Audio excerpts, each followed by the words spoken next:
Hello and welcome to Set Talks, the podcast that helps you navigate and connect with the Colorado film scene. Today's guest is Webb Pickersgill. He is the studio motion capture director at Deck 9 Games. Deck 9 is an independent game developer founded in 1997, dedicated to forging stories and gameplay into transformative experiences. Deck 9 is Deck 9 Games, or is it studios? Deck 9 Games. Deck 9 Games? Yeah. Deck 9 Games is located in Westminster, Colorado, which... That's right. That's crazy. We're right here. That's so cool, man. Well, how are you? Yeah. I'm doing great. Thanks for inviting me. I appreciate it. Yeah, it's a lot of fun. Busy week? Busy week. Of course, when you're watching this, I don't know, but this is Thanksgiving week. So we have a couple days where we can cram some shoots in before a very well-needed break. I'm in the same boat, man. Yeah. Most people at my work are gone this week. So it's been, and I've had shoots, as I was telling you, leading up to this. So it's been a week of catching up a little bit, but it's only a 3-day week. So it's kind of a Work bit of hard a coast and then week. Party hard. Let's go. Yeah, totally. Cool. Well, thank you so much for coming on Set Talks. I really appreciate it. This is such a unique filmmaking style, so I'm really excited to dive into it. And I'm obsessed with all of this kind of stuff, Avatar. Technology behind it all. Yeah. Oh, for sure. Love special effects and really into the pipeline of motion capture and stuff, which we'll get into later. But for starters, can you tell me about your filmmaking, gaming, coding, if that's involved in what you do, experience, and then ultimately what led to working at Deck 9, but starting with just your experience in general. Sure. Yeah. And as we were talking about before we started rolling, my experience and everything is this twisted mess is a bad word, but this twisted knot of interesting events throughout my entire life that kind of have landed me here. And it's hard to kind of say, oh, well, I'm making video games now and not, acknowledge how I got here, because a lot of people are very interested in that usually. How do you get into games? Right. And the answer is everybody's different. I mean, yeah, you can always just go to school and do the thing and get the job. Great, done. But there are so many other unique avenues, and I think I'm one of those unique avenues. So to go back and apologize to everybody out there for this long-winded story, but hopefully it'll give context. And it's actually, I think it's kind of fun. So, went to school, grew up on the East Coast, went to school at University of Delaware, and I was going for music education. Okay, shows how much I'm using that right now. But I went for music education, met my wife there, good times. But when I graduated, I couldn't find a job in music. So I went into my hobby at the time, which was computers. And back then, computer jobs were just, do you know how to use a computer? Great, get in there, right? It wasn't everything is specialty now, right? We have all these silos of, are you an engineer? Are you a software engineer? Are you a front-end software engineer or a back-end? It's so many pockets. Back then, it was just, you just did it, right? Sure. So I was a hobbyist. I got a temp job working like a receptionist at this chemical company. And they're like, hey, can you do this Excel spreadsheet thing? So I'd do it with bells and whistles, all sorts of formatting and automatic. They're like, oh my gosh, hey, can you do that? And so they just started feeding me stuff. I built access databases. I created all these applications to help automate their thing. They hired me. I went to the IT department. And within the 10 years that I was there, I, slowly grew into a systems engineer. I set up a multi-country LAN across multiple countries and servers in those countries. It was a crazy cool time. So getting into coding and stuff too. Well, yeah. So again, the lines here are very blurred. Okay. So systems engineering technically is you put servers in, you configure them, and then people file sharing and email servers and whatnot. I see. Okay. But as I went, this chemical company was for an example, hey, we have this thing where we're weighing these two items and we want a program that if it weighs this much, it tells the person to put it in this pile or that pile. And I'm like, I can do that. So Wow. I'd write a little app, and then it would facilitate their manufacturing process and whatever. And eventually, that job led me out to Phoenix, Arizona. They were opening an e-business department or whatever, and it was going to be in Phoenix, Arizona. And they're like, "Hey, Webb, would you like to move to Phoenix, Arizona?" Yeah, right. Totally. If you're going to get to move just a whole new experience, I'm like, why not? So I moved out there, and that's when I really got into the coding side, right? So I'd already done the system side on in Phoenix. I was I forget what my title was, but basically I wrote websites. I wrote interactive apps. Like nowadays you get on, you log in and it does a bunch of stuff for you. So I was writing all of that. Did you use like Flash or? No, well, Flash was around, but we did a technology was called ASP ASP, which is Microsoft's previous generation coding language for the internet. So, and you'd log in, you'd hit something and it would dynamically go out to a database, pull information, and then show it on the screen for you. So I would write apps for internal people to pull dynamic data, for our customers to log in to check order status. So it was a lot of fun, writing those apps, but it was kind of like, I say ahead of its time. I'm not like, but like it was a little bit ahead of its time. Like it didn't really get web apps didn't really get cool until after I left. But I was doing it like behind the scenes for a company, and it was great experience. Loved programming, but while I was there, it was like my creativity senses or whatever. I was just like I wasn't being fulfilled. Right? The joke I always used was I felt like Dilbert. If you're familiar with Dilbert comics, Dilbert. Oh, is the maybe dude, if I saw it, I would recognize it. Yeah, he's like stuck in office hell, basically. Right? So. And it's hilarious because he's like an IT guy stuck in, so it was always really fun, but that's what I felt like. I really, resonated with those jokes. And, I was like, you know what? I need something more, man. I need creativity. And how older were you around this time? Let me see. I moved to Phoenix after Y2K. So this is like early 2000s, I'm thinking. Okay.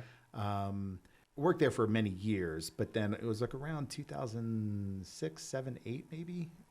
I started getting into, is that right? I'll have to look that up. Yeah, but no worries. It was late around that time, though. So around late 2000s, I started getting into filmmaking. Star Wars. For me, it's Star Wars. That was my generation.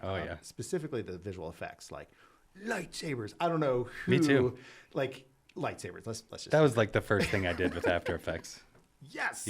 You get me. Yeah, totally. So I wanted to do that. I'm like, I want to make a Star Wars movie and I want to make lightsabers. That was like my goal.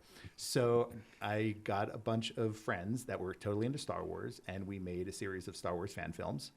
And hell yeah, I made them just so that I could do special effects. Yep. And I did. Now, I mean, they're okay. I don't know if they hold up or not. I showed them to my kids recently, and they're like, oh, that's actually not too bad. I'm like, okay, cool. Because kids are really rough on you with that stuff. But, sure.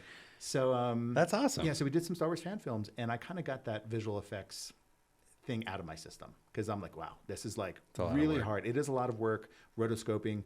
There's no magic tool back then. This is rotoscoping where you draw around every blade, every frame. There was no helper at all. I was a little bit after that and was able to use like Video Copilot and like things of that nature that have pre-made things and stuff. So it was pretty easy. You kids got it easy. Yeah, right. Now I was I did it the hardcore, but it taught me some really interesting lessons. And so when I see the tools nowadays, I'm like, cool. I'm glad we have those tools because doing that, hour after hour is just it kills you. So making visual effects, making Star Wars fan films. And then during that process, those friends and I were like, let's make another movie. Let's make something else. So we entered into a 48-hour film challenge. Yes, I love the 48. I've done it like 10 times. Cool. So we had one. It was local to Phoenix, Arizona, run by IFP Phoenix, which is a local organization there. And I'm like, okay, let's do this. First year, we won. Oh, my God. Just right out of the gate. We're like, wait, we won first place? Really? So the next year, they had 3 of them. It was a 24-hour, a 36-hour, and then a 48-hour. So it was like 3 different kinds of film challenges. We won first place in all 3. That's awesome. And then in the finals, we won. Anyway, so it was a little embarrassing, but at the same time, it was refreshing. What the right word or is. Like validating towards being like, maybe I can do this. Yeah. Yes. Yeah. And I'm like, okay, I'm onto something here. I should probably do this. So that's when I started doubting my IT career and be like, okay, all right, I'm going to quit my day job. Really scary. Making good money. It's an IT, right? Sure, so I'm making good money. bought some equipment, had no idea what I was doing, started a video production company, just tried to like, okay, I'm going to just do this. That's found awesome. some industry clients, found some commercial clients. Eventually I kind of got known as a cinematographer. That's kind of like the avenue that most people knew me for. So I ended up shooting a bunch of feature films, tons of short films, lots of short films. And that's kind of what got me into it. I was like, okay, I have my video production business during the day, which, commercials and industrials, they kind of pay the bills. Not creatively the best, but sometimes you have a client that goes for your crazy idea. Yep. I had that's where I'm at right now. I'm trying to I want to break into like filmmaking, but yes, anyways. We will talk. Yeah, we will talk. I had a great client, Blue Buffalo, who is they make dog food and cat food. It's like a really high quality dog food, cat food. They have headquarters in Phoenix. And they hired me to do all of their internal training videos. So this client was like, hey, how do we make these videos interesting? Because you've done training videos. After a few minutes, especially with our culture nowadays, it's like, right? So I'm like, I got an idea. How about we do Twilight Zone? And they're like, what? Like, shoot it in black and white. We get an impersonator, and we do this whole series based on, and I forget what the point they were trying to make, but it worked, right? And they went for it. I was like, oh, good. Like, we can do some like creative work, even though it's inside an industrial. And those were some of the best projects I did with that company. It was really fun. That's cool. But outside of the paying side of things was, short films, which are, you pay to make short films. You don't get paid to make short films. We all know that. But then eventually, feature films. So getting paid to shoot feature films. In Phoenix? In Phoenix. That's awesome. It was pretty cool. It is a very, very small market still. But, we had a really rowdy, rebellious group of filmmakers that all wanted to make stuff. And it was a lot of fun. Really good people over there. Hell yeah. Now, so from here, again, I knew this was going to be, apologies to you guys. It's a long story, but hopefully you like it. Okay. So, So we're in Phoenix, we're making films. And I was kind of like, not say peaking, but I just didn't feel like I was being challenged anymore. The incentives, which I know we're going to talk about that here later. Incentives in Phoenix were getting shot down. So like the concept of new productions coming into town was like, oh, it's not going to happen. We're not bringing money in. So I'm like, it's not going to get any better than this. So what are my options? Talked with my wife, and we're like, next step is LA, right? Sure. Like, if you're going to do it, that's where you're going to do it. Right. After a bit of talking and figuring out, we moved to LA. We were there for only 2 years, and it was a very, very hard 2 years. Sure. It's expensive out there, yeah. So hard. There's the creativity and like what you do is hard, but also just, financially, it's really hard. Sure. So we were there for 2 years, and after about 2 years, the irony of that was when I moved to LA, I still was getting tons of gigs in Phoenix. So I was driving to Phoenix half the time. So I didn't care as long as I was busy. Lots of good times there. So in LA making stuff, and I was out. I was done. It's just the culture there. It just wasn't me. Yeah. The culture. I'm from Cleveland, so I'm with you on that. The times I've been out there, I don't know. I don't want to talk bad about people, but yeah, there was just a weird vibe. I'll say that. And I guess the way that I would sum it up is, LA, it's very cutthroat. Everybody's posturing like, oh, I know this person, and I'm going to name drop this, and oh, I can do this and I can do that. And that's fine. I'm not a salesperson.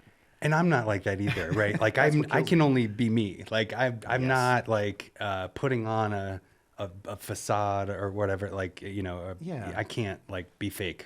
I just don't have it in me. Like I will get like embarrassed for myself if I'm like pretending, or something. I just can't. So yeah, you get me. You get it. And it was really hard for me. So I'm like, you know what? This town isn't for me.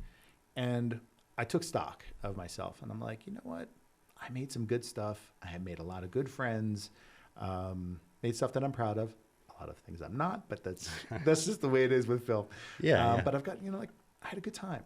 Let's call it. So I sold all my equipment, and I told my wife, I'm like, I'm just going to go back to a normal job. Other than her saying, thank God.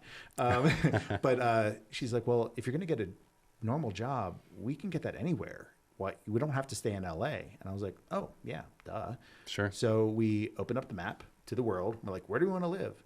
And then after we realized how hard it is to move to another country without a job or without a profession that is needed in those countries, okay, United States, where do we want to go? And we did a lot of research. And this is where it kind of ties into Colorado. We did a search. It was either Time or Money magazine. I can't remember. And it was like literally best places to raise kids in the United States. And we found this article, and I think it was like number 2 slot in one of these articles was Louisville, Colorado. And we're like, Louisville, Colorado, what's that? I only heard of Kentucky or whatever. So, right. But we looked into it. Oh, it's Louisville. It's pronounced that way for Colorado. And we looked into it, and we're like, yeah, it has all the check boxes for us as far as like, we wanted to be in a liberal city. We wanted to be 30 minutes from a really bustling downtown.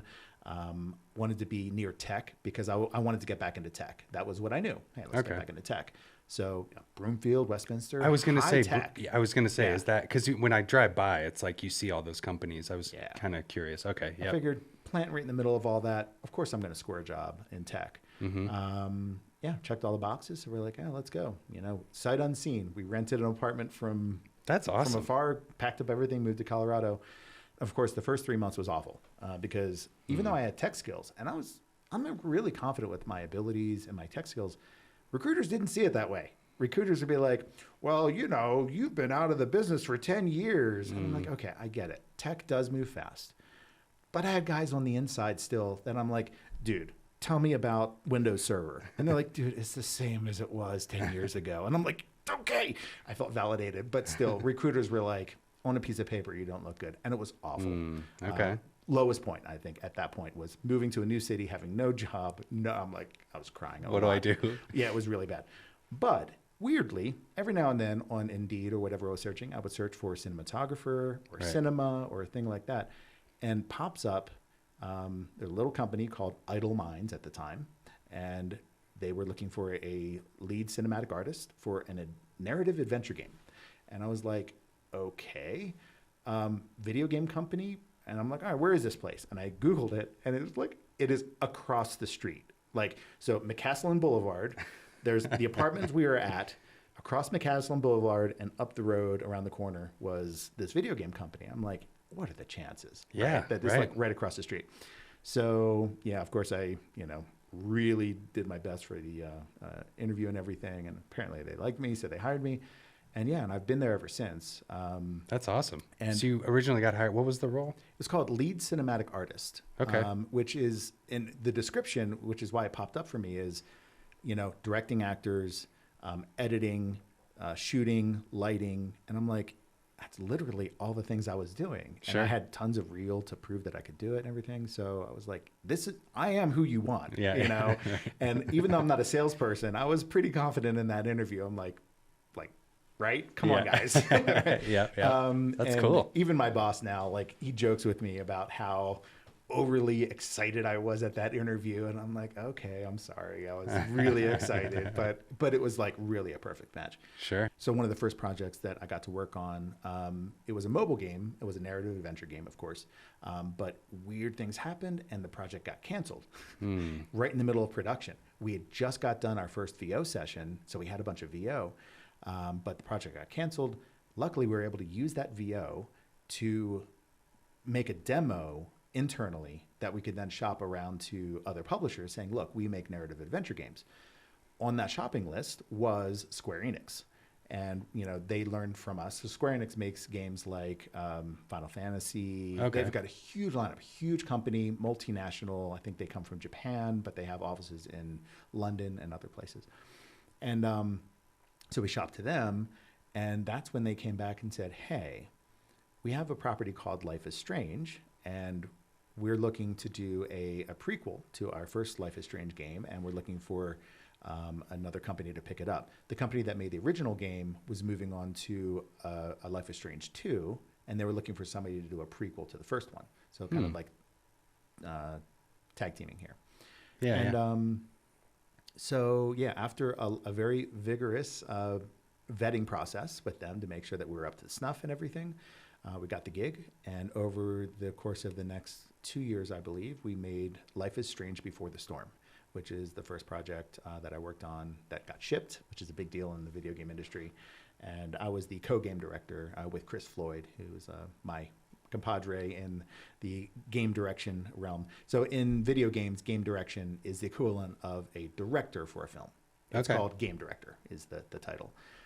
That oversees everything from the narrative to the gameplay, like the whole enchilada. So I was kind of the co-game director of that whole project. That's awesome. And then you became like the studio motion capture director, Right. which is that not necessarily the game director. That's just focused on like the cutscenes and stuff. Exactly. So That's cool. Yeah, it is cool. Running an entire game does take, it distracts you. It's a bigger focus, right? And my expertise is in the cinematics, right? Right. And I really enjoy working on set with actors, like the energy of being on set. And if you're like a cinematic artist, your job, like working in Unreal Engine, is you're sitting behind a desk most of the time, moving animations around, lining things up and cutting. So it's really at your desk, where I really like being on set and capturing the moment. So Sure. Given the opportunity, I was like, you know what, let's focus more in that realm. So yeah, I focused on motion capture. We already had a stage. It was a very humble one at the time, but we built it up from there, added more cameras. In motion capture world, the more cameras you have, the more accurate your data is. Sure. So we built it up, and over the course of the next several projects, I just owned motion capture. It was just good to dig into that. Were they using that like on that first game that you got involved with? Mm-hmm. They were. Yeah. So as part of the budget for that first project, we were able to buy a very small motion capture setup. It's a Vicon system for anybody who's I've heard of that. Interested. But we only had it was 10 or 12 cameras, which for those standards is pretty small, right? But we also had a small space, and it was enough. It got it done. So we had that for the first project, but the next project, we wanted to make it different. So here's the difference. Before the Storm, we made it like a traditional video game was being made back then. The way that those are made is you capture motion, body motion capture, which is all of the movements. You capture all of that on a motion capture stage, and then completely separately, you go into a studio, a VO studio, and you record every line of dialogue separately. And Do you record their face? No. It's just the dialogue. It's just the dialogue. And then they animate the head? Yes. Oh, really? Okay. Yeah. So your face is how I was feeling as a director, because right. We have this wonderful VO, and we have these body performances, which we're guessing because they're completely, I don't know, is the timing going to be right? You just have to guess. Yeah. So some of the animations in the VO just didn't quite work, but we made it work. Cinematic artists make it work. Sure. But I'm like, guys, I know we can do better. So before we made Life is Strange True Colors, one of the things that me and my animation associates within the company did is we need to do full performance capture. So we want our actors to be on set. We want to capture their face. We want to capture their voice and their body all at once. That way, if we're like, yeah, that's it, it's just done. Right. I mean, you still have to polish it, and it's not completely free, but it's there. Mm-hmm. Whereas with Before the Storm, it was some assembly required. It was let's put that animation here. Let's try that VO. Okay. And then an animator had to go in and hand animate all the expressions. Oh my gosh. Yeah. It's crazy. So full performance capture. After we did a bunch of tests and got greenlit for it, we bought all the equipment we needed, and True Colors was just this huge step up. We were able to capture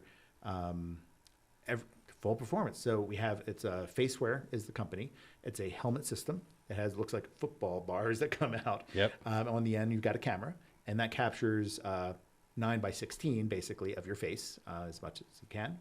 And then that gets fed in, it tracks it and tracks all the points and turns it into data, which then turns it into an animation. Right. Well, before we dive into the specifics of that, for those that don't know, can you just to back up a little bit? Yeah, sure.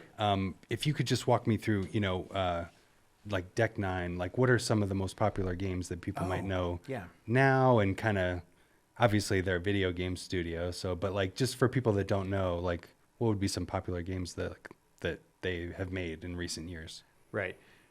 Like I said before, Idle Minds used to be the name of the company, and under the brand of Idle Minds, they had a few games. I think Cool Borders for PlayStation was one of them.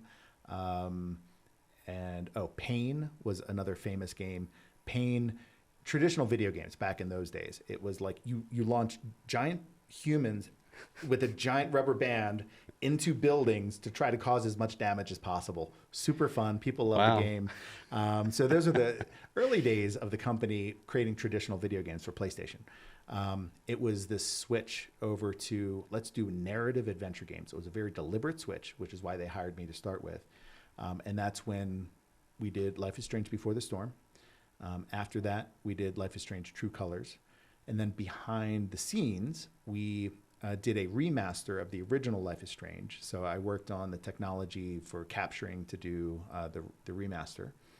And then also at the same time, we were capturing the Expanse. It's a Telltale series game. And The Expanse, of course, is an Amazon series, the live action Amazon series. So we made a video game based on that. And then of course, Life is Strange Double Exposure, which has just been released. Okay. You can go out and play it. Yeah. But those are the games that I've worked on since then. So it's been nice. A really fun ride. Every project is different. Every project we learn something new. Technology and creativity smashing together. Yeah. Totally. Do you have like a favorite scene or sequence that you directed that out of those games that, I don't know, is like your favorite? Favorite is a really weird thing, right? Sure. I have like so many anecdotal ones. Or even the most gnarly experience, like something that you didn't think would work that ultimately did, and it was just like a home run or something like that. So one of the things that we did for Life is Strange True Colors, there's spoiler alert if you guys haven't played the game yet, but anyway, so Alex is down in a mine shaft and she wakes up and she's like dangling from like the scaffolding that's like been fallen, and she's waking up trying to understand what's going on. And we're like, how are we going to capture this? Like usually our games are you're standing on the ground and you're talking, Sure. it's a lot of real world situations. So this was a really unusual situation. And after some collaboration with my team, I went on to Craigslist and I found a porch swing that somebody was giving away for free. And I'm like, yes, I'll pick it up. Like, you have to disassemble it. I'm like, fine with me. So I showed up, disassembled it, and brought it into the studio, and we assembled it. And basically, it gave me the structure to be able to hang something, body weight. That's what it's designed for. And from there, we rigged up basically a swing with like a plank on it. And we, of course, track the plank itself so that you can track the wood that would be moving underneath. Mm-hmm. And and then that scene, she was dangling and like having to reach for something and then would fall. And we had this whole rig system where she would fall. It was really cool. Like that's awesome. For some, when we're just, like she was wired up, like, or didn't need to be. Just okay, I see. Yeah, she's just on the plank, and then when she fell from about this height. Oh, like onto a pad or down something. Down on a pad, yeah. So it was like a foot drop, but it was just enough to get it started, to get that momentum and that feeling. And that was exciting. The ingenuity behind what it took to create the capture, like, yeah, totally, and just kind of creatively making it work and whatnot to fit the scene. And it was like a mine shaft with like some hanging wood that had fallen and got stuck on some wires. Oh, and she's like hanging off of it. Yeah. I see. That's cool.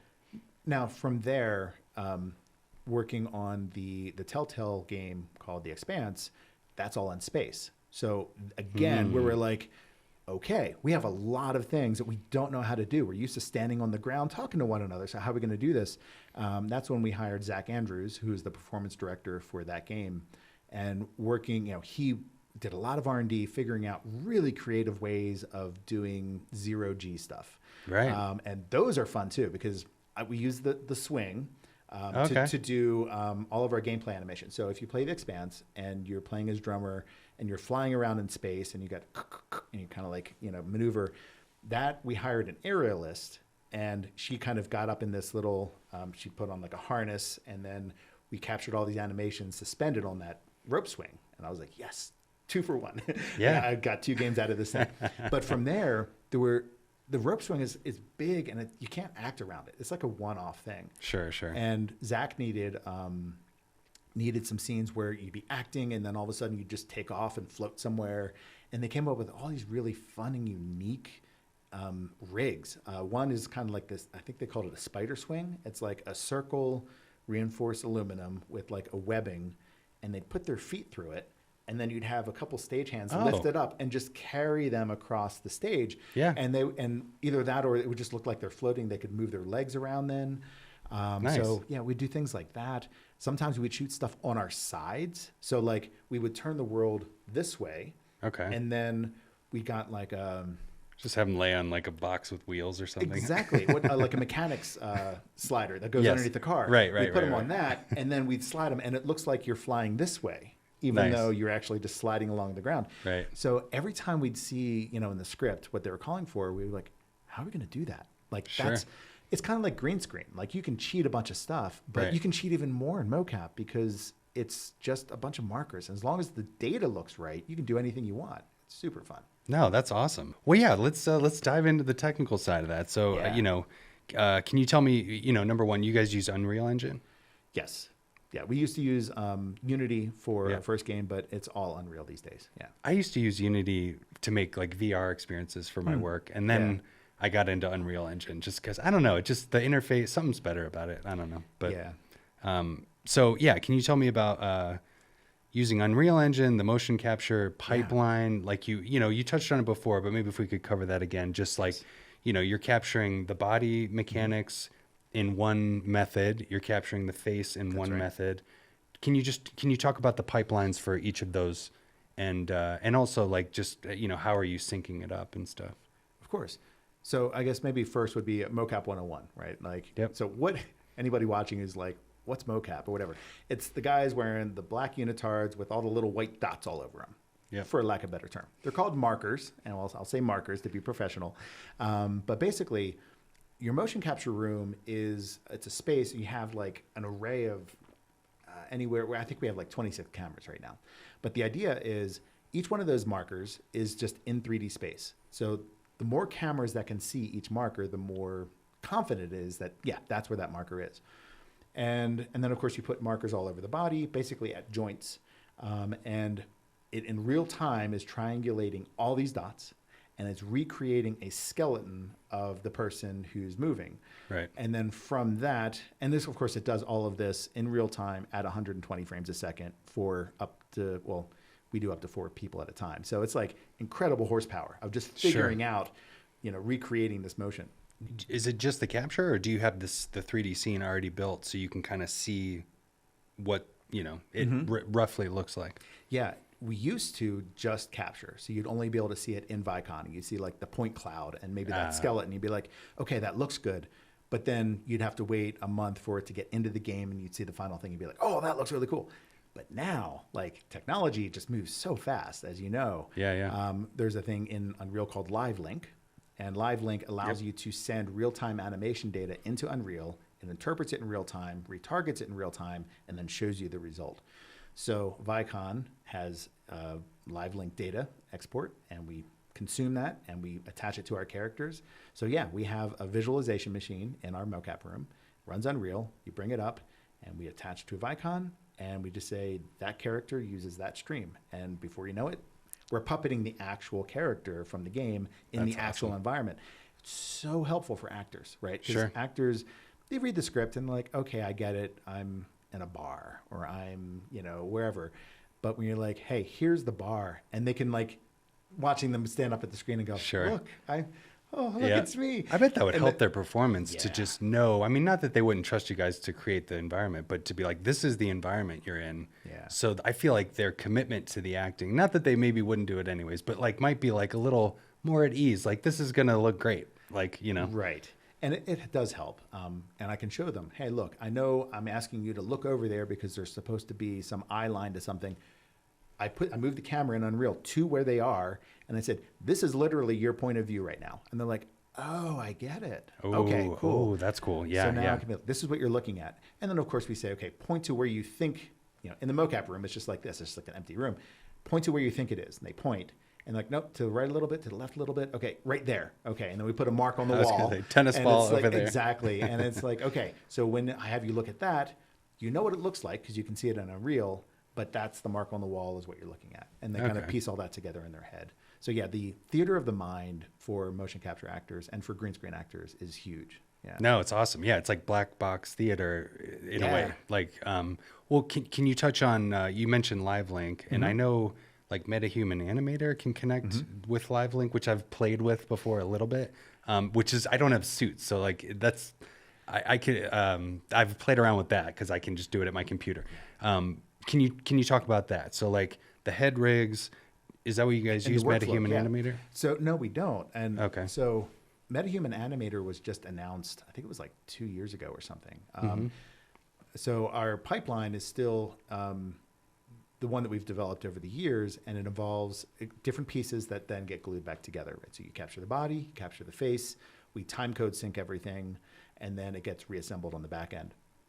And then our pipeline is once we've captured everything, it gets glued together, turns into an FBX animation. This is to answer your question from before about like, what is your pipeline? Yep. It turns into an FBX. That Right, FBX right. then goes into Maya, which is what we use for polishing. Clean it up. Cleaning. Well, we actually clean in Vicon, but we polish in Maya. It's a subtle difference, but there is a difference. Okay. So animators work in Maya. That's the tools they know. They polish, make everything look really awesome.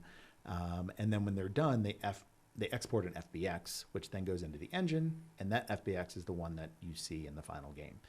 So there is a lot of moving parts. There's a lot of batch processes that run that do a lot of this stupid work that you wouldn't want somebody to manually do. Sure, We try to automate all of that. But for the most part, that's the process we have. Now, answering your question about Metahumans, Metahumans came out, and for those of you out there that don't know Metahumans, the idea is that Unreal was like, hey, by the way, you have perfectly awesome looking humans now in Unreal for free. Yeah, right. Good luck. Have a nice day. And we're all like, what? I know. My mind was blown when I Really? started to do the research on this shit because like Yeah. it's insane. Like it's amazing. So you guys have your own like facial performance capture system that you've used over the years, and It's and Faceware. Yeah. So Faceware. it's Oh, called I've never heard Faceware. of that. And it's Faceware, it just captures a video stream of the face. And then you can use pretty much any software you want to analyze that face to get you the animation data. But Faceware, of course, has a suite of tools for analyzing that data. So we use the whole Faceware pipeline. Okay. But then Unreal comes along with Metahuman and is like, hey, you can do all this for free. Now, it's hard to integrate. It's hard to like switch gears and be like, oh, we're just going to use that, because there are a lot of predetermining factors whether you can use it. So we still are using the Faceware pipeline, but it looks really nice, like the Unreal Metahuman pipeline, because you can have an iPhone sit in front of a computer and just say a thing. It captures your face. It has depth perception, Right. and it has everything you need. And then, it gives you like a really good result. Totally. Now, I've played with it with a scene. Yeah. Like I've shot a scene and I used what's it called? Motion Studio. It's or Wonder Dynamics. It's called Wonder, yeah. and to do the body stuff. And I actually shot it in this studio over here. Oh, cool. So they had cameras, but because I don't have suits and stuff, but we did have a head rig. So I did Metahuman Animator and then Nice. did the Wonder Dynamics thing. For the rest of the body. Yeah. But oh my God, it's like so much work to clean up all the, It is a lot of because the hands are all funky and like, and it's Welcome just to like, my well, world, shit, man. this isn't going to work like Yeah. as a pipeline that's not going to take me a million years to clean up. But, Exactly. But anyway, Yeah. how good is the end result? Like what you get right out of the bag? Like do you guys, for example, are there markers on the hands? Like, do you just delete the hands and reanimate that stuff? Like, Great you know, question. Yeah. how much cleanup work and this and that? So the face comes in, animators would probably disagree with me because they have to do the work, but I would hope to think that our face comes in at about 70%. So like you get the lip flap, you get the basic gestures, the basic movements, but there's a lot of things that have to be cleaned up. There's a lot of things that have to be tightened up, like lips closing properly or tongues. We can't capture tongue. So if a tongue comes out, it has to be hand animated. There's a lot of work that needs to happen on the face. And then for hands, we do what's called rock and roll fingers. So Okay. we capture just the outside knuckles and the thumb. Oh. And then it interpolates the middle fingers. So like you can't do distinct finger. You can do distinct first and last fingers, but the middle fingers are always interpolated. So that comes with like a certain amount of easy, you can just get them for free. But if you need to do like in our games, like a middle finger or Yeah, I was something, right? gonna Like say. you can't just capture that right off. You capture it, and then the animators have to hand animate that to get it to look right. And that's based on just reference footage from those same cameras that are tracking the dots? Different cameras, but yeah, we do have reference cameras. Okay. So you have your Mocap cameras are all up in the truss. They're little guys. They're like about this big. They're infrared only. All they see are the reflections of the dots. That's all they see. Just a bunch of little white specks. I don't understand how the math works. I've seen the array of 26 cameras on the screen with all the different white dots, and it knows that this dot is the same as that dot is. I don't know how it knows, but thank you, math majors out there, for figuring that out and making a job for me. No, that's awesome. It's crazy. I wish I had that with Wonder Dynamics, because in that studio over there we had 3 cameras. Yeah.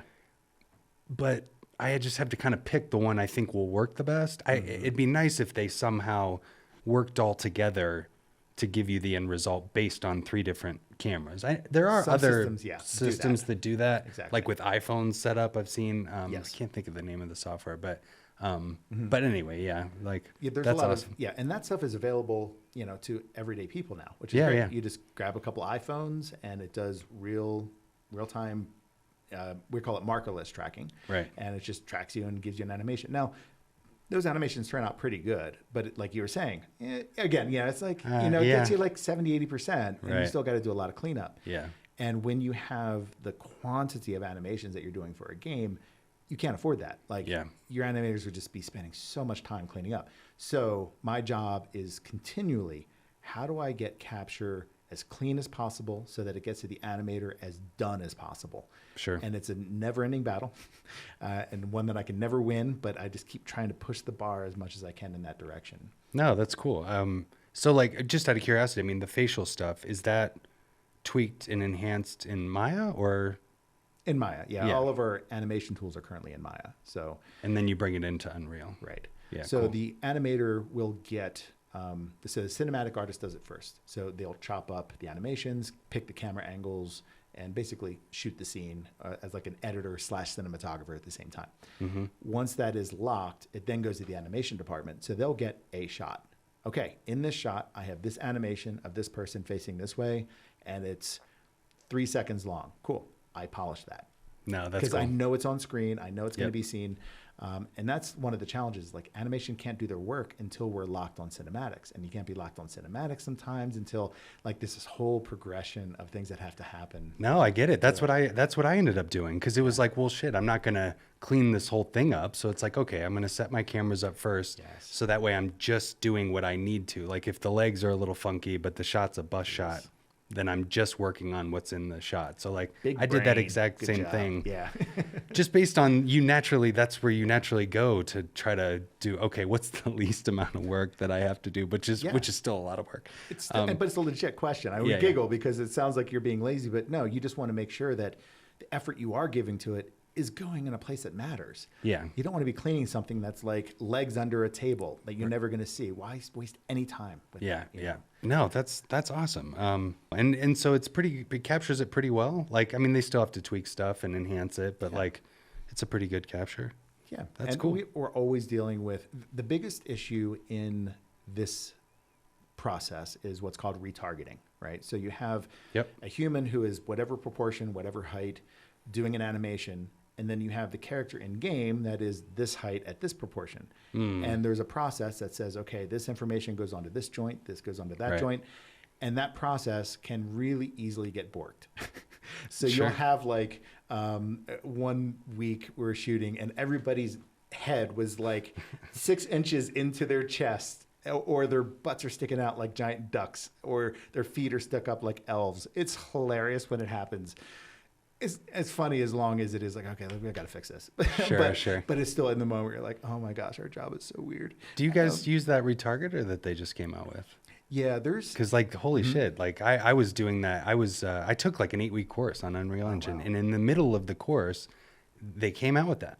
So we learned how to retarget a bone at a time, but then that retargeter came out. And the teacher was a little skeptical, like, we'll see how good this thing really is. But then it came out and he was like, holy shit, it's actually pretty damn good. And like, and I used it for this scene that I did and it worked well. I thought it was pretty good. I think there were some little things that maybe got like missed a little bit or something. Cause it wasn't exactly like what Wonder Dynamics spit out for me with that FBX sequence and stuff. It was like, because I looked at the FBX sequence and I was like, oh shit, it's pretty good. And then when I retargeted it, I don't know, it was a little funky. Yes, that's what happens with retargeting. You look at the first data and you're like, this looks great. And then you look at it afterwards, you're like, something happened. I don't know what it is. Yeah. And that is like, there is a person whose job it is to make sure that that happens right. And it's a very hard job. And you're asking about the retargeter. There are different places that you could do retargeting. We choose to do it inside of Vicon Shogun, but every program kind of does it the same way. It's not the software, it's the effort of setting it up. Sure. Right. So like, you know, the polish of, okay, this joint, you know, got to get it just right so that it always looks right. Because if you just kind of barf it in there, like, oh, it looks pretty good, the next animation may not be good. Right. So you have to, it's constant refinement so that every animation comes out great. So it's just time to set it up. Yeah. Well, you know, sorry to dive so much into the technical. I've been wanting to geek out with you about this for a while. Yeah. But can we, you know, let's just touch on just kind of the comparison to regular filming. Just like, as you said, I mean, it's like you're able to capture it. And then just from my own experience, it's like, oh my God, I can put the camera anywhere, right? Yeah. Like once you have the performance, it's like, you know, you're not getting coverage. Well, you kind of are. But like, I don't know, what would be your take on kind of if you were to shoot a traditional scene versus doing it with motion and performance capture, and you know, what are the benefits, the things that that's an hour topic on its own. But I'll I'm do sure. my best. Yeah. So in film, of course, you know, you pick your camera angles while you're shooting it, and it's baked in. It's like, oh, I've got a medium close up. I guess that's what I'm editing with. In motion capture, you're capturing the performance, and it's kind of like capturing a stage play. It's just performance in space. And after the animation is done, you then go in and set up your cameras. Oh, close up. I don't like that. Can we pull out a little bit? No, let's push in again. Like, you can completely change the cinematography after the shoot, which is cool, but also like analysis paralysis, right? Because you can do anything, and now it takes forever to shoot. But so for me as a director, I had to. It's helpful to know the skills as a cinematographer, because I am always thinking, how is my cinematographer and my editor going to make this into a thing? It still has to be editable by somebody down the pipe. And I don't want somebody to be like, I can't edit this. This is nonsense, right? So I'm always thinking, okay, like if I were shooting this, where would I put my cameras? Where would I put my cuts? What am I thinking? I'm always thinking body language and stage direction and blocking, and always thinking about the cameras, where they're going to be. Sometimes they end up picking stuff completely different. And I'm like, oh, that's way better than I thought.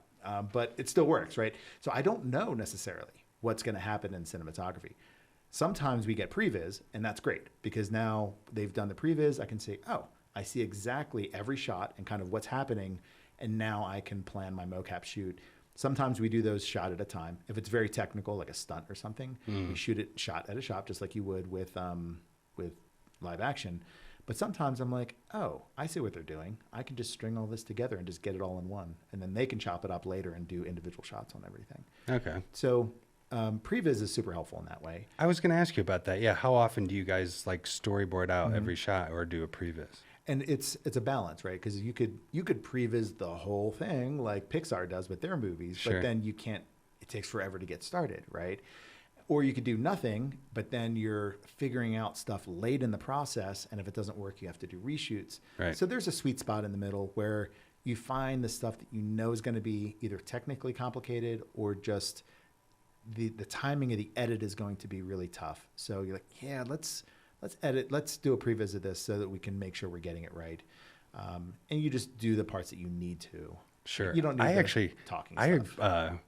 I technically previs my entire short films. Oh, cool. Like just as a way of doing it. Like, and I use 3ds Max, and now I'm going over to Unreal, but where I will storyboard out the entire film just because it's like I can show up to set and be like, this is what we're doing. And like, I'll even talk through it with the cinematographer ahead of time, like how we're thinking we're going to light this and and whatnot. Like, I feel like it just, you know, and then I'm just like, I'm not figuring it out while the entire crew is like there. Yeah. But I see what you mean. Like if it's a dialogue scene, and I've done 48s where you obviously don't have time to storyboard, where you just go in and you get good coverage and stuff. But yeah, I'm a huge advocate for storyboarding. That's how I do it. So on a mocap stage, you don't have You don't have to worry about lights. You don't have to worry about cameras. You don't have to worry about hair and makeup. Right. So like the time that you would take to do those things is now recaptured. So now we can either capture more in a day, which is nice, or we take more time to make sure we're getting the performance right. And once you've got it, right? You've shot films where you have, let's say, an over-the-shoulder scene where somebody ends up crying, right? Okay, let's get the coverage. Okay, they're out of water, right? The waterworks are out of commission now. So I hope you got the coverage you wanted because they're done, right? Because emotional scenes are very taxing. What's nice about Mocap is I can get them going. I can do take 1, take 2 is warming up. Take 3 is a sweet spot. But then take 3 is take 3. Like that is what goes in the game. There is no, well, we're going to use this from take 1 and that. No, you get a full take. That's everything you want, and you just push it through. Oh, nice. And you can put you can get it in a close-up. You can get it in a bus shot, wide shot. Like you're just like you capture the performance, and it's like you're not having to do multiple takes for coverage. So yeah, right. So let's say for a film, you have somebody crying. Because a good example here, right? And in film, you'd be like, okay, I want to set up a dolly push so that, as they're saying their story and as they start to cry, you're pushing in. So you're just full frame when they finally lose it. You time it out and you have to do it a couple times because, oh, sorry, I buzzed focus. Sorry, I hit a bump on the track. All these variables. But in this case, no, you just shoot it. And then later, let's do a push. It's too fast. Do it again. The performance doesn't have to change. It's just changing the cinematography. And it's like, it's freedom to not mess with actors and to have the best performance and the best technical execution of it. And I've only done one little test scene that I did like this, but God, it was so nice because it's like, you don't have to worry about anything except the acting. And then you can sit like this close if you wanted and like watch the performance. And it's just like, I just think it's like totally cool and it's like insane. Like just the flexibility that you have and stuff. Interesting. I used to be the kind of director that would be like, if you're doing a short film, I want to be there. Like you said, I want to be right there so I can feel what it feels like to be in the room to see if it's feeling right. Totally. And when we got to Mocap, I did that for a while, but then things weren't turning out right. Like I watched the dailies or I'd watch the in-game footage and I'm like, something doesn't feel right. I was missing something. I switched to doing studio or monitors and directing from behind a monitor because I realized there's I call it a filter. It's like when you're on stage, you get hit with the impact of the emotion when you're right there with somebody. You're like, oh my God, that crushed me. I watched the same thing from behind a monitor and I'm like, meh. So, but what I realized is that the monitor experience is what you're going to get in the game. At the end of the day, you're kind of looking at it through a monitor, so it kind of has to be ramped up a little bit, right? It has to be a little bit more intense for it to kind of come through the screen and get to you. So, I started directing from behind a monitor because I realized that I was having more success in directing and seeing what I really was expecting in the game later. I'm like, okay, good. That's what I'm expecting. It's hitting me as strong as I'm expecting it to. So. Oh, well, that's interesting. Yeah. And then I think we kind of touched on what's going on behind the scenes technically. I mean, is there somebody kind of, I guess you're capturing it live within the scene. So is somebody there as a technical person monitoring the mocap capture and making sure things are good and I don't know, I suppose if you're like, oh, can we move this light and just even though later you're probably gonna put more work into maybe finalizing it, or is the scene pretty damn final by that point? So in the mocap room, you've got your mocap tech for body. So they're responsible for just making sure that head to toe, there's no duck butt, there's no elf feet, that kind of thing. You have a face mocap technician. They just watch the video feed to make sure that you don't put your hand in front of your face, which then, of course, you can't see what the face is doing. So they watch for things like that, and helmet alignment is a huge thing. Going around the room, you've got our camera operators for reference footage. So they are showing me that video feed so I can see what the actors are doing. And then you come around the room, you've got your audio tech. So we have wireless mics that we attach at the top of the helmet to get good audio. So you got your audio tech. Behind we call it the creative area. As a performance director, I'm behind the monitors. Behind me is the game director, and he, After a take, we turn and we're like, okay, what do you think? Okay, I'm going to do, okay, let's go. And I go in and give notes and we go again. And then to the left of me is an Unreal station for Viz. But usually we kind of collaboratively set that up and get it ready, but nobody operates it actively during the shoot. It's just like a Previs, you mean? Yeah, well, it's the live link feed, right? Oh, so you have like yeah. your scene up, you have your characters in it, and you can see what it's going to look like. Sometimes the game director will get in there and like fly around and be like, okay. let me just check the angles to make sure things are looking like they're going to be okay. And I'm just focusing on like the emotional impact and the beats of the actors. And when we're done, we look at each other and be like, everything you need? Yep. Everything I need? Yep. All right, cool. And we circle it and we move on. And then, that's awesome. So that's us. And then we have a script supervisor, which is different than film. And script supervising for film, they're tracking like all the things, right? Those people are insane. For us, it's just tracking script continuity, like line continuity, to make sure, did we say all the words, were they all in the right order, et cetera, et cetera. And then next to that, and last but definitely not least, is Corwin, who's my mocap producer. And he's basically an assistant director / UPM as far as like film goes. So like he coordinates everything, makes sure everything's scheduled, facilitates conversation between groups to make sure everything is happening, and shows up on the shoot day and calls, okay, we're moving on to this. Okay, we're rolling, all that, the set coordination stuff. So he runs that. And that's the crew, other than, of course, the actors. Sure. That's the mocap crew. So yeah, there's no cinematic cameraman. We have reference cameras. There's no hair and makeup. There's no lighting, no gaffer or grip, because there's no, if there is like a rig, like the swing rig we talked about earlier, if you want to set up a rig, we all just kind of get in there and like, okay, let's set it up. Does this look right? Okay, cool. So it's not like we have people just waiting in the wings for that. We keep it lean crew. We don't want it to be a big, heavy set. So that's cool. That's still still a good answers all the questions. No, I think so. Yeah, no, I mean, it's still a good amount of people, I think, like that are in there, like focused on the capture and stuff. So that's awesome. Back on the first game, it was just me, a mocap tech, and Corwin and the actors. And that was it, because it was just body mocap. And it was a lean machine, and we could just cruise through things. Now, a lot more people, a lot more coordination. We have to take our time, but it's time well spent, because again, full performance is just so much more, I don't know. It just looks better in the game than assembly required. So. No, sure. Well, on that note, in terms of the jobs and stuff, because like this podcast is definitely supposed to spread awareness about what's in Colorado and whatnot. And I mean, like, what are some of the typical jobs? You obviously hit on, I think, most of them to do with the mocap stuff. Right. But do you guys hire like modelers, animators, social media people, like, I don't know, video production people? Like, what are some of the jobs, and like, what do you guys maybe typically outsource for? Yeah, we have on staff all the things you mentioned. So you've got like character modelers.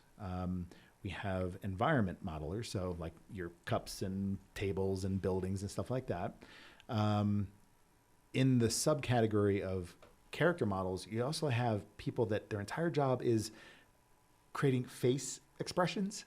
It's a very dedicated thing where you get a character and then you get to pose them in all of there's like a specific set, it's called FACS, F-A-C-S, if anybody wants to look it up, different expressions, and it sets all those so that when you have an actor, it knows what it's trying to target. It's like, this is what it looks like on the actor, here's what it looks like on the character.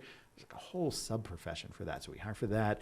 You got your, and then your animators. So on your animation side, usually it's just based on experience, but we have guys that specialize in gameplay animation versus cinematic animation. So gameplay animation would be when you're on the sticks, you got the controller and you're walking your character around and they have that cycle that you see all the time, or you run and jump and it all seamlessly, as you do those things, that profession of getting all those animations to seamlessly tie together as part of the experience, that's kind of its own subset of animation. Sure. Versus I've got a frame, I've got somebody talking, and I just want to make that look awesome. Yep. That's, a kind of a different skill set. It's all animation, but specialties. Sure. And okay, who else we got? Like modeling, texturing, I don't know. Right. Well, modeling characters and modeling environment, right? So we covered those. And texturing kind of goes with that. I'm not aware that we have like a dedicated texture artist. So if you're an environment artist, your job is to make the mug, which is really cool, by the way, make the mug and, the actual geometry of the mug and the texture and all the different maps as far as reflective map and maybe emissive map, all those different maps. They're responsible for doing it, put in an engine to make sure it all looks right. Yeah. Soup to nuts, head to tail. Sure. Yeah. Oh, cool. All right. As far as like outsourcing, what would be things for people like locally to look out for? Like I have the lead actress in this short film I'm trying to make. Her name's Tara Fox, and I think she's applied. I know Tara. Oh, do you? Yeah, Okay. I know Tara, yeah. Yeah. Yes. She's obsessed with mocap and does Yes, she great is. stunt work. And good God, is she an amazing actress? Like what would be the things that people should look out for? Like, actors looking to get in. I know there's, a good amount of stunt people around town, including Tara, that are always trying to get in on like video game production. Right. And are there other ones like outside of acting? So for acting, I'm actually going to recommend, this is going to be a little scary, but just contact me directly.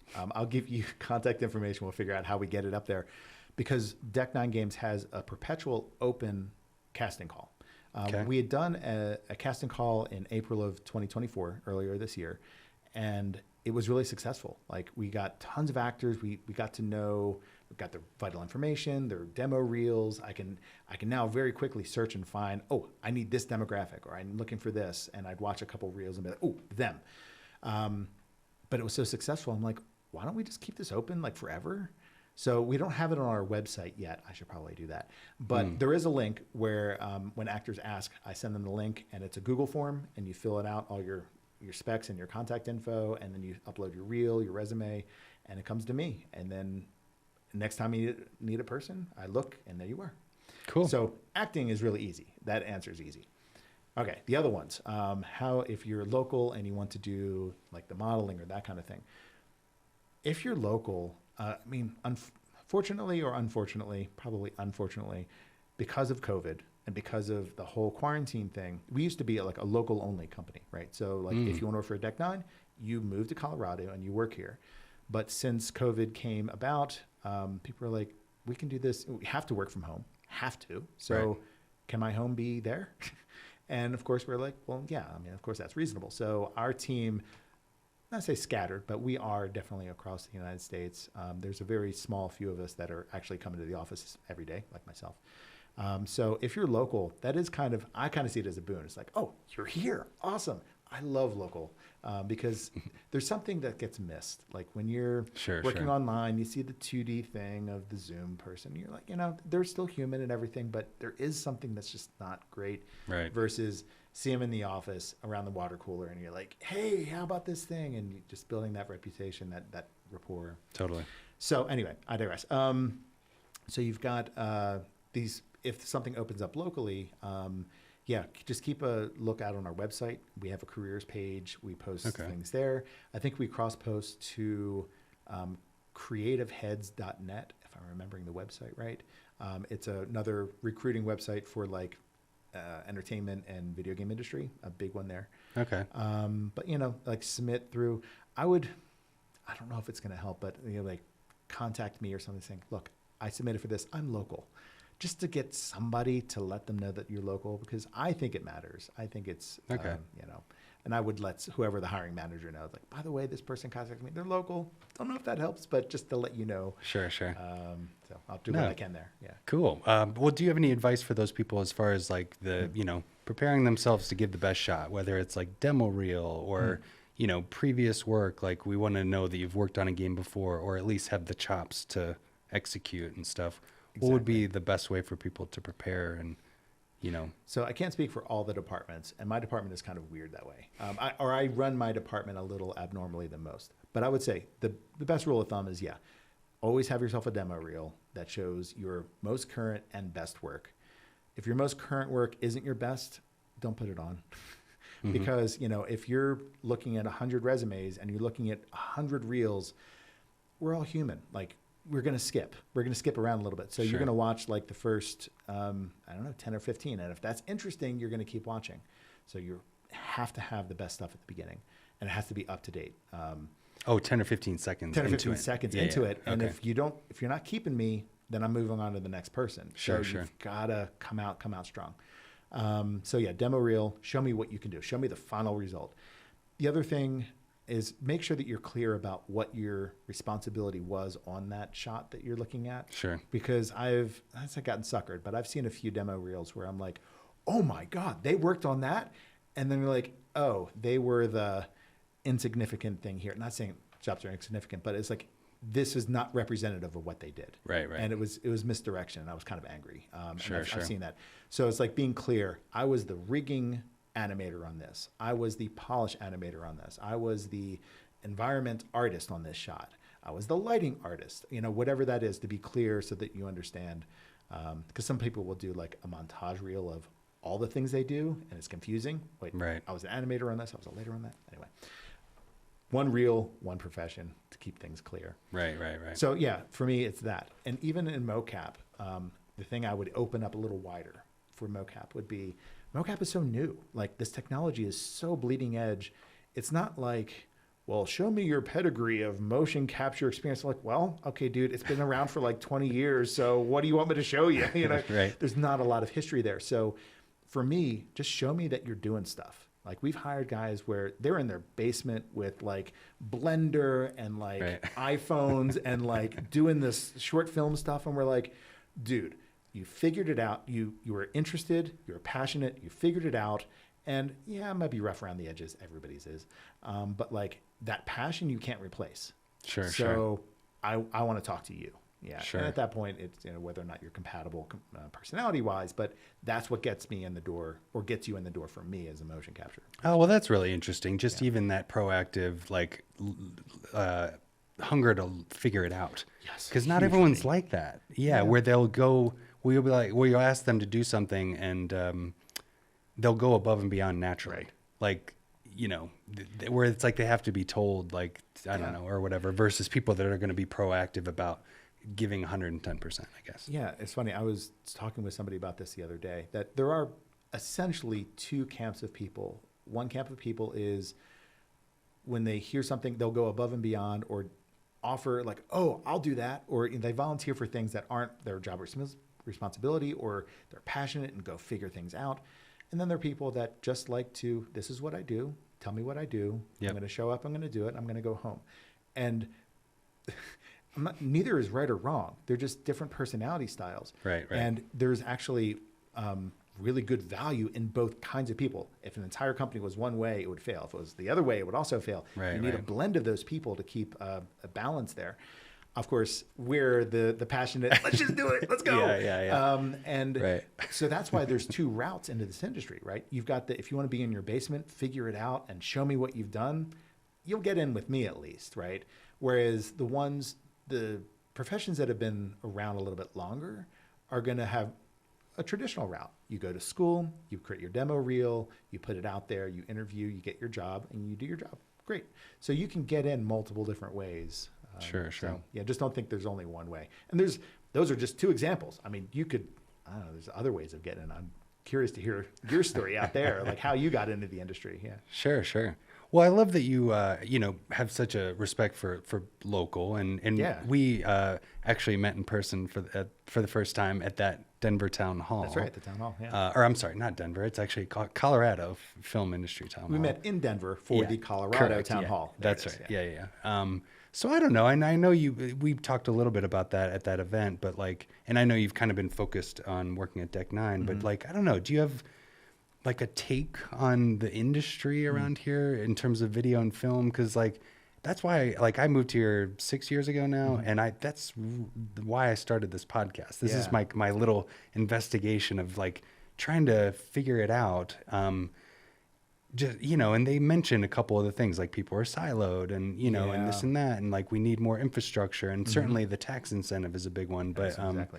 I don't know, like, do you have a take on the industry around here and on that event, like, and what your experience was with that? Yeah. And it is very interesting. Right. And I think one of the big takeaways from that town hall meeting was that we are kind of siloed, right? You've got your commercial production, you've got your, video games. Like, I don't talk to anybody on a day-to-day basis in the rest of the world here, right? It's like, we do our thing, we know how to do it. We don't need, other than actors, we don't ever reach out.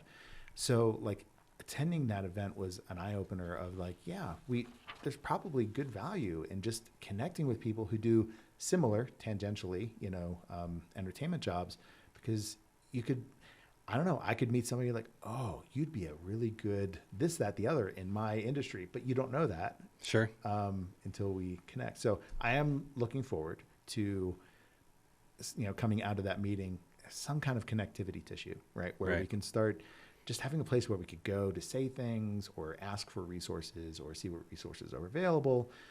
So we could just start connecting more. Yeah.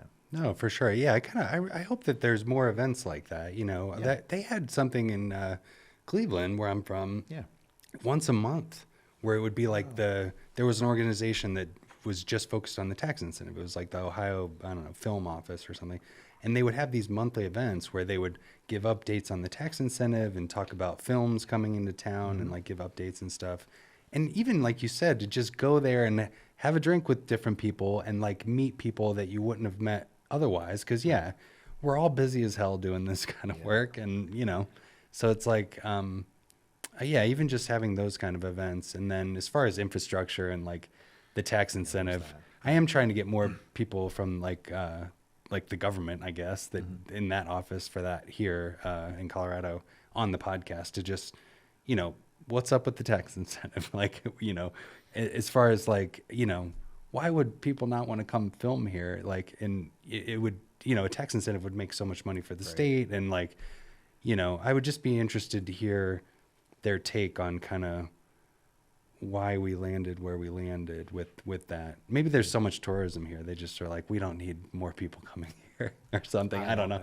But yeah, I know like in Phoenix, it was the same kind of situation where there's a lot of people who wanted tax incentives and wanted to, push that whole agenda, but there was an actual counterculture of like, we like actively don't want tax incentives. And I can't remember what the reasons were, but it was really, I remember reading it once and just getting angry, being like, why you actively don't want film to come? It was like, it's going to corrupt us, or, it's like maybe very conservative value kind of things. Sure. But it was like extreme conservative value. It wasn't like normal conservative value stuff.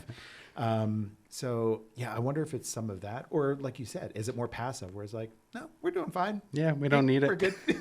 We don't need big giant productions coming here to like, I don't know, ruin our parks or something. I don't know. Right. And there could be that. There could be other groups that have interest of why not to do it. But I mean, we're good. The biggest other takeaway from the meeting was that we're hemorrhaging talent, right? So we have lots of really good actors here in town, and they're great. And we interview them or we audition. Oh, you're great. Okay, we want to book you. Oh, I'm moving to New Mexico. I'm moving to New York or whatever next month. And I'm just like, oh, really? Like as soon as I find the good person, they're out of town. Because it makes sense. This isn't the market to really, not say get rich, but to really make a career. It's really hard to make a career as an actor. Sure. So I totally respect not wanting to be here. So yeah, one of our biggest obstacles is, of course, identifying the awesome talent here and trying to pay them to keep them here so that we can keep using them.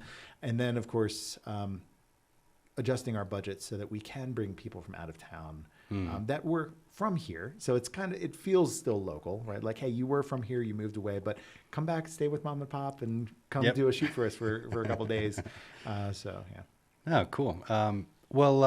Just so for people like to follow you, your work, follow Deck Nine. I don't know if like what social media channels, website for Deck Nine, and then for yourself too. Like you have a website that I saw, and what's the best way for people to follow Deck Nine? Some of these updates. I think you covered it earlier, but just one more time. One time. And then for you personally and your creative work. Of course. So Deck Nine Games is deck9games.com. That's pretty easy. Keep the website up to date. We also have. I'm aware of X, and I know there's a Facebook. I'm a Facebook guy, so like one Me of the too. holdouts there. Yeah. I'm pretty sure there's Instagram. There is an all Instagram. The basics. Yeah, you guys do have an Instagram. So it's all just Deck Nine Games. Search it, you'll find it. Okay. And then for me personally, WebbPickersgill.com is my personal site, which is like so out of date. I think the last time I updated it was like 2019, 2020 or something. Anyway, it's really bad, but there's still really good blog blog articles up there, how I lost a bunch of weight, about video games, about playing bass, all sorts of fun stuff. So go there. But you can find me on Facebook. You can find me on Facebook and LinkedIn are the big ones. I'm on Instagram because everybody just has an account, but I don't post on there very much. Sure. Okay, cool. Well, Webb, thank you so much for coming on the show. I've been really excited about talking to you about this stuff, and I really appreciate it. So thank you so much. Cool. Thank you for inviting me. And I wish you the best with these set talks, like being able to, talk to the Colorado production group, collective, whatever you want to call this, just to, like you said, try to figure out threads that exist. Like, oh, you this and you that, and like we should all just talk. And you're doing it. So I appreciate what you're doing here. No worries. Like when I started this, I was kind of like, well, I would meet with people and have a beer and have this exact same conversation. Right. So why not just capture it and then put it out there? Yeah. So no, thank you for doing this. I really appreciate it. Absolutely. Well, this is Set Talks, the podcast that helps you navigate and connect with the Colorado film scene. Thanks for tuning in.